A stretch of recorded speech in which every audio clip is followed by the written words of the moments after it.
વડોદરામાં બાપાની પ્રતિમા પર ઈંડા ફેંકવાની ઘટનામાં મોટો ઘટસ્ફોટ થયો છે। ગણપતિ બાપાની પ્રતિમા પર ઈંડા ફેંકવાનું માફિયા ગેંગનું કાવતરું સામે આવ્યું છે। કાવતરું રચનાર માફિયા ગેંગનો લીડર જુનેદ સિંધી મુખ્ય ષડયંત્રકાર છે।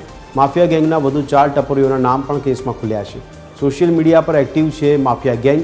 ઈંડા ફેંકનાર જુનેદ સિંધી સહિત 4 આરોપીઓ હાલ ભૂગર્ભમાં છે। ફરાર આરોપીઓને પકડવા પોલીસે તજવીજ હાથ ધરી છે।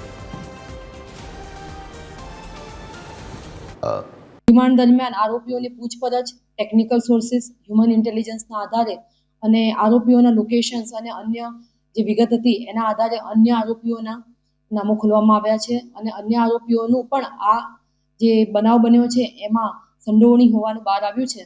जेना आधारे अन्य 2 आरोपीओ जावेद उर्फे मोटो मगर हनीफ मलिक अने जुनेद उर्फे नानो मगर हनीफ मलिक बंने जे भाईओ छे जो बंने खानगा मोहल्लो मासूम चेम्बर आगळ रहे छे ए बंनेनी अटकायत करवामां आवी छे अने अन्य आरोपीओनी पण संडोवणी खुलेली छे जेना माटे पण पोलीस द्वारा एमने पकड़वानी कार्यवाही थई रही छे। आ जे आखुं कृत्य छे जघन्य कृत्य करवामां आव्युं छे एमां वडोदरा सिटी पोलीसे गुनो दाखल करीने हाल सुधीमां टोटल 5 आरोपीओनी हाल सुधीमां धरपकड़ करी छे।